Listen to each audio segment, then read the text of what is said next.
Chemical kinetics. Have you ever baked a loaf of bread?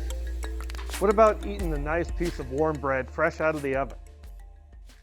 Bread rises because yeast oxidizes glucose into CO2. This released CO2 gets trapped in the dough and provides the bread with its spongy and light texture. Proving is the process of allowing the yeast to do its work. In other words, for that chemical reaction to take place. If you prove the bread at too high a temperature, the chemical reaction happens too fast. This causes too much CO2 to build up and the bread to collapse while cooking because it basically explodes. Understanding the rate of the reaction of glucose being oxidized into CO2 has been important to successful bakers for centuries. Chemical kinetics deals with the rate of change of chemical systems and the mechanisms involved in that process. For chemical reactions, this refers to the change in the amount of reactant or product over time during a chemical reaction and the mechanisms of that change. Here is the chemical equation for the conversion of hydrogen peroxide into water and oxygen gas. At its most basic, chemical kinetics deals with how quickly the starting amount of hydrogen peroxide is being used up in the production of water and oxygen. But we can also consider how fast water is being produced, or how fast oxygen gas is being produced. We will look at these relative reaction rates a little later. For now, let's focus on the rate of decomposition of hydrogen peroxide first. We can say that the rate of decomposition of hydrogen peroxide is equal to the negative change in the concentration of hydrogen peroxide divided by the time interval. Because the concentration of hydrogen peroxide is going down, the negative sign keeps the rate values from ending up negative. Mathematically, this is the negative concentration of hydrogen peroxide at time 2 minus the concentration of hydrogen peroxide at time 1 divided by time 2 minus time 1. This is the rate expression for the reaction. To use this rate expression, a scientist would need to collect some data and solve for the rate during a particular time period. Here's a chart showing the concentrations of hydrogen peroxide at particular times during the reaction into water and oxygen. Data points were taken every 6 hours. Here are the values for the concentration at each time, and in between the amount of change of each variable. We can use this table to calculate the rate of the reaction between any of these time points. We can use the concentration values at time 0 and time 6 hours, plop them into the rate expression,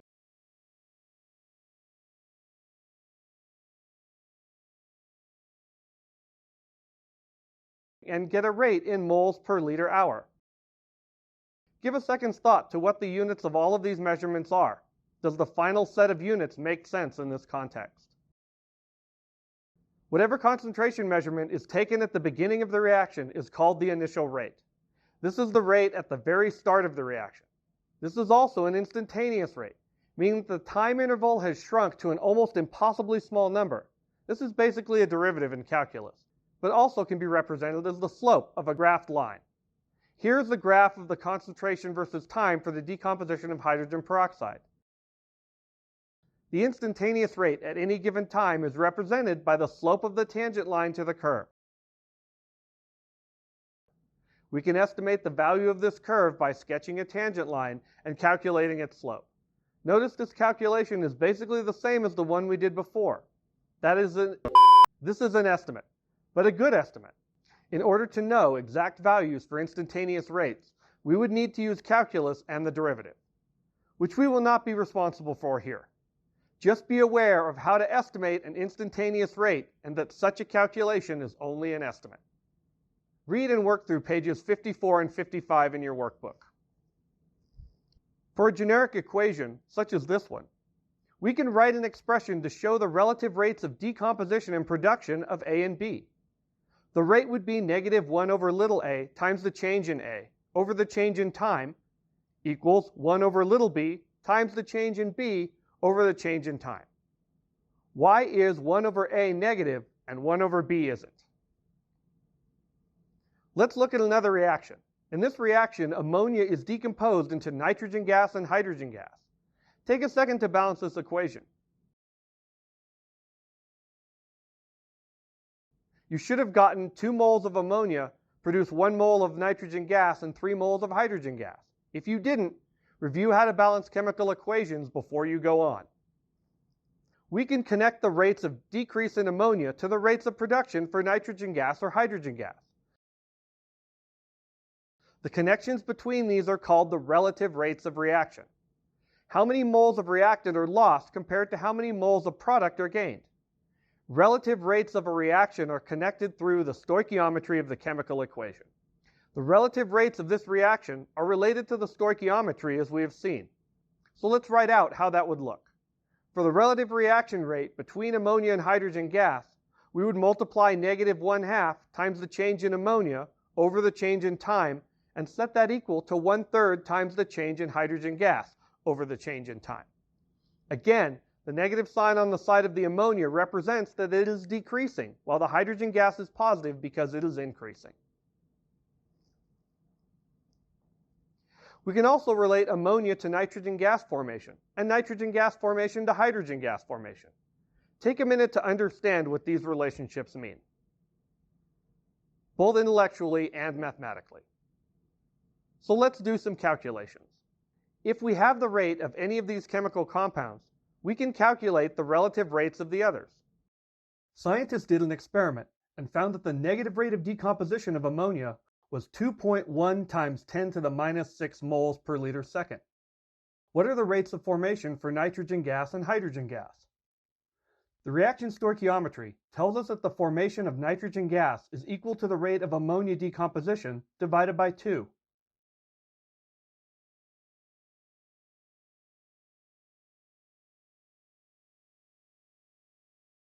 We get 1.1 times 10 to the minus 6 moles per liter second.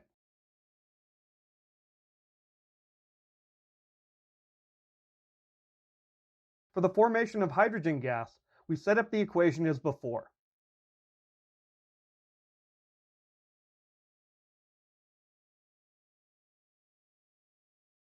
We then divide the rate of ammonia decomposition by 2 and multiply by 3.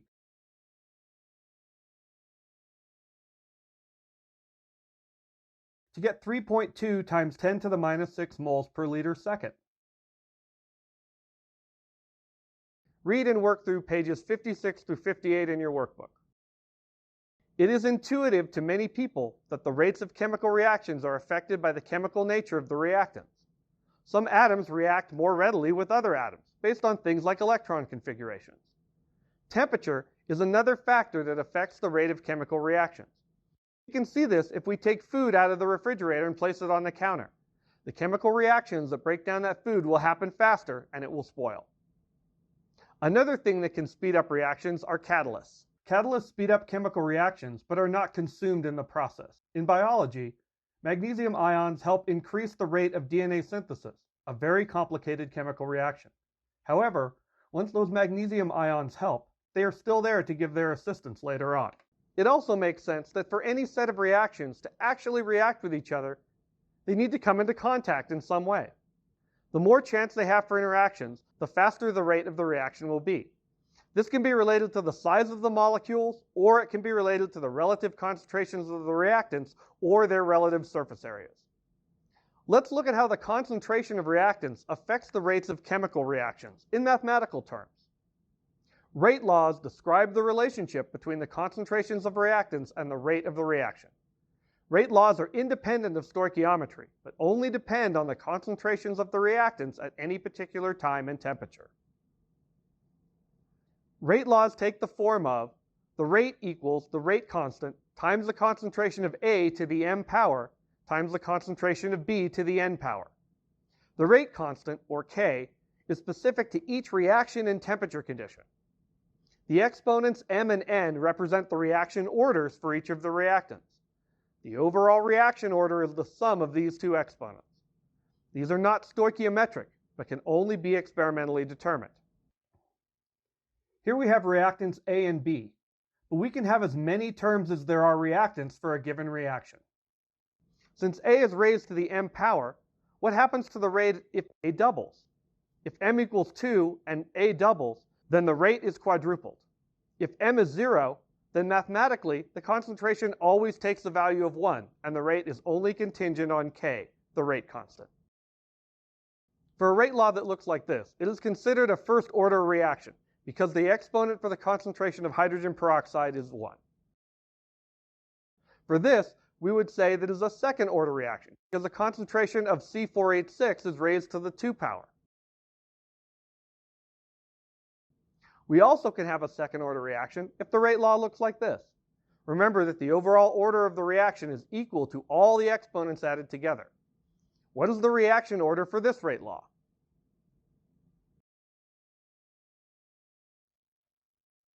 We add the exponents and get 3.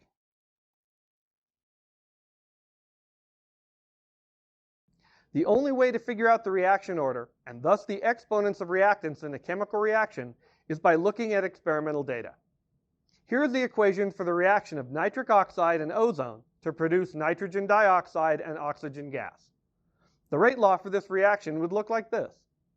Kinetic experiments with this reaction at room temperature yield the following table of kinetic data. We see that as the concentration of ozone doubles, the rate also doubles. We can also see that when we hold ozone constant and double the concentration of nitric oxide, that the rate also doubles. For the rate law of this reaction, we can determine the value of N from data where ozone changes and nitric oxide stays the same, and vice versa for the value of M. When each reactant doubles, the rate doubles. This means that the exponent for each must be 1.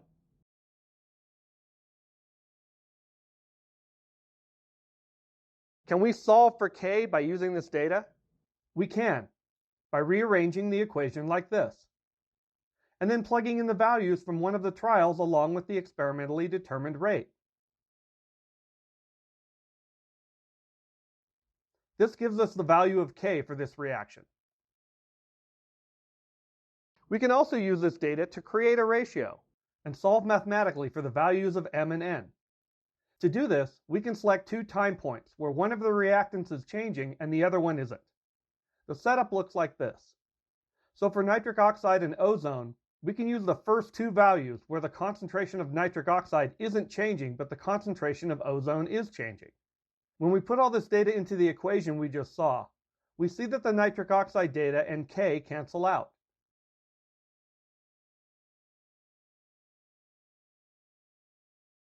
This gives us a simplified expression that looks like this.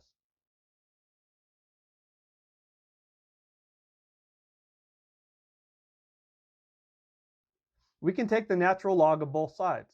This allows us to bring down the exponent and divide by the natural log of 2 to give the value of N, which is 1.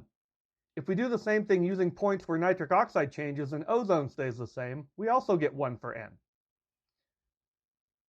We can use this method to solve for the rate constant and get the same rate law.